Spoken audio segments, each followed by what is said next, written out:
কেমেৰাৰ ফালে চাওক, মনত কি আছে কওক। মোৰ বাদল নদীত মাইকী আৰু ছোৱালী মাৰা গ'ল, মই একোৱেই নাপালোঁ আজিলৈকেও। আৰু মোৰ ঘৰ দুৱাৰ ভাঙা চিঙা, মোৰ ল'ৰা ছোৱালী পঢ়া শুনা ছোৱালী, মই সেনেকৈ ভাঙা চিঙা ঘৰ এটা থাকিব পাৰোঁ নেকি? কেতিয়া আপোনাৰ ঘৰৰ লগতে দুৰ্ঘটনাটো হ'ল? মই অলপতে হৈছে, এই 4 মাহ মান হ'ল। কি হৈছিলে ঘটনাটো কওকচোন। মাৰা গৈছে বাইদেউ পানীত পৰি, ছোৱালী এজনী নাপালোঁহে নদীত। এতিয়াও বিচাৰি পোৱা নাই, মই বিচাৰিয়ে আছোঁ ছোৱালীটোক। আহিছে, আহি পেলাই একো দিয়া নাই মোক, একো কোৱাও নাই, এনে আহিছে আৰু খবৰ লৈছে, একো দিয়া নাই মোক। মোক টকা 5,000 মোক ঠিকাদাৰে দিছে।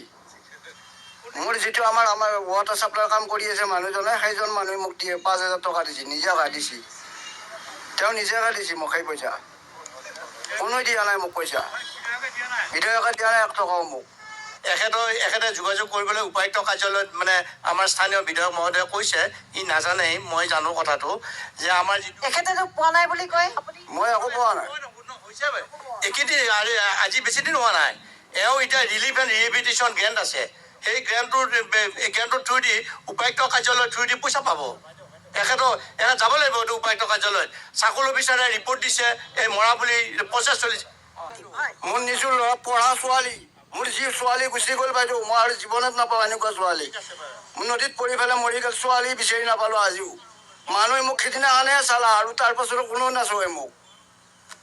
মই ডুমনি চকীত একদম অৰিজিনেল মানুহ। ডুমনি চকীত মোৰ ডাঙৰ বাবাহঁতে বহুত ডাঙৰ মানুহ আছিল মোৰ ঘৰৰ। মই আজি ভাঙা চিঙা ঘৰত পৰি থাকিব লগা হৈছে নদী পাৰত, দিব পৰা নাই, নাম লগাব পৰা নাই বাইদেউ। মোৰ এনেকুৱা হালাত হৈ আছে। নিজৰ স্বাৰ্থ থকা, আমি স্বাৰ্থ নাই, আমাৰ একো নাই। আমি গছ কাটি ভাত খাই আছোঁ, দুখত ভাত খাই আছোঁ। আমি গছৰ ওপৰত উঠি পেলাই মানুহক সহায় কৰি আছোঁ, মানুহৰ বতাহ বৰষুণ তৰাই আছোঁ। মানুহৰ ঘৰত গাছ হালি পৰি থাকে, আমি গাছ কাটি পেলাই মানুহক বাচাওঁ, আমাক কিন্তু বাচোৱা মানুহ নাই। তাৰ দুখ, সি দুখীয়া, আমাৰ অঞ্চলৰ ভিতৰত সি দুখীয়া ল'ৰা, এইটো সঁচাই মোৰ নিজৰে হয়। এতিয়া 1 নম্বৰ কথা হ'ল, তাৰ মানে পানীত পৰি ল'ৰা ছোৱালী হাল আৰু পৰিবাৰটো মৰিছে। এটা ছোৱালী আৰু তাৰ পৰিবাৰটো উদ্ধাৰ হ'ল, এজনী আমি নাপালোঁ, বিচাৰিছোঁ আমি। SDRF হাবি জাবি চব এইবিলাক লোকেল MLA এৰেঞ্জ কৰি দিছে, চব আহিছে, একদম নৌকা দি 3 দিন 4 দিন বিচাৰিছে, ৰাইজ বিচাৰিছে, আমিও বিচাৰিছোঁ, নাপাওঁ। এতিয়া যিটো আমাৰ এই মানে DC অফিচত চাৰ্কল অফিচাৰে এটা ৰিপৰ্ট দিছে, এখেতে অলপমান যাব লাগিব তালৈ, DC অফিচলৈ। থানাতো গৈছোঁ, মোক পোষ্টমৰ্টম ৰিপৰ্টটোহে দিছে, বেলেগ একো নাই।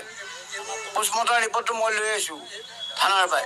চৰকাৰী ক্ৰাইটেৰিয়া আছে, চৰকাৰী ক্ৰাইটেৰিয়াবোৰ আপুনি কওকচোন গোটেই বিষয়টো। লৈয়ে কওঁ, ইয়াত বিধায়ক মহোদয়ৰ ভুল আছে নে নাজানো, হয়তো বা ভুল নাই, কিন্তু যেতিয়া ঘটনাটো হৈছিলে আমাৰ দৰং জিলাত এখনে বোট নেকি বাৰু?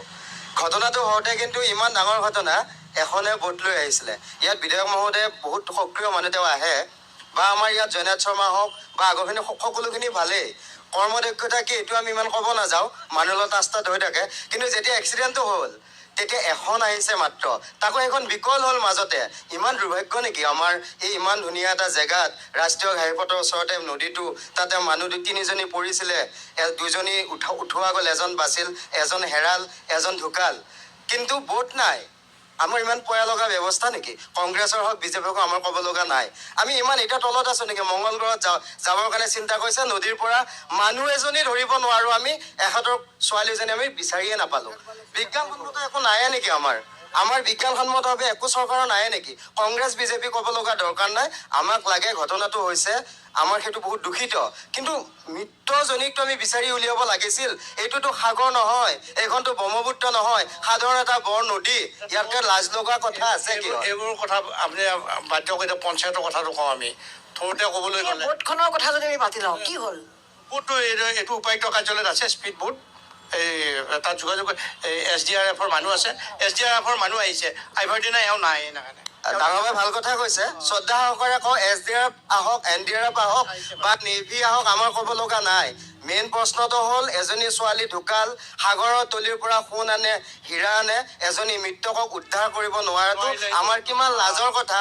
এইটো গৰিহণাৰ যোগ্য হয়নে নহয়? আমি BJP কংগ্ৰেছ কিমান কৰিম, আমাৰ মৃত এজনীক আমি যদি আনিব নোৱাৰোঁ, কিহৰ পঞ্চায়তৰ ৰাস্তা বনাব লাগে? যদি মৃতকক আমি সন্মান জনাব নোৱাৰোঁ, আমি সন্মান জনাব লাগিব। এনেকুৱা দুখীয়া ঘৰৰ ল'ৰা, নাওখনৰ কাৰণেও এইটো অসুবিধা হ'ল নেকি? নাও এখন নাও, দৰং কামৰূপৰ SDRF NDRF চব আহিছে, এখন নাও এই ইমান ৰাষ্ট্ৰীয় ঘাইপথৰ ওচৰৰ নদীটোত আমি ইমান দুৰ্ভাগ্য নেকি যে এখন নাও বিকল হ'ল, 3 দিন বিচাৰিলে, কোনো বিজ্ঞানসন্মত কোনো যা যোগাৰ নাই। যদি আছিলে তেতিয়াহ'লে কিয় নোৱাৰিলে? মৃতকটোতো এতিয়াও নদীৰ পাৰে বেচাৰি বিচাৰি ফুৰে সেই ছোৱালীজনীক, কণমানি 9 বছৰীয়া ছোৱালী, কান্দি উঠে হৃদয়ে। আমাৰ দুৰ্ভাগ্য, কাৰণ এইবিলাক চোৱাৰ আমাৰ সময় নাই। আমি ৰাজনীতি কৰিব লাগে, আমি অগপ কৰিব লাগে, কংগ্ৰেছ কৰিব লাগে, কংগ্ৰেছৰ লেতেৰা মানুহখিনি বিজেপিক আহিব লাগে। আৰু এতিয়াৰ এটা ধন্যবাদ জনাম, এতিয়া বিজেপিত যিখিনি ডেকা বন্ধু হওক, ৰিটায়াৰ্ড পাৰ্চন হওক, ভাল কাম কৰিছে, কিন্তু তেওঁলোকৰ কাম কৰাৰ সুবিধা কৰিব কাৰণে লেতেৰা মানুহ উলিয়াওক। কিন্তু তেওঁলোককো আমি বিশ্বাস কৰিব নোৱাৰিম। যদি লেতেৰাখিনিৰ সংগ লৈ আমাৰ ডুমনি চকীত যদি ৰাজনীতি কৰে, আমি ভাবিম তেওঁলোকে ইয়াৰ পৰা শিকিব লগা আছে। সেইখিনিক দলিয়াই দিয়ক, ৰিজেক্টেড পাৰ্চন। যিখিনি নতুন চেহেৰাক লৈ আপুনি কাম কৰক। দেখিছোঁ আতিৰ ককাইটি ইয়াতে ভাল কাম কৰে, এনেকুৱা অগপৰো আছে বহুত।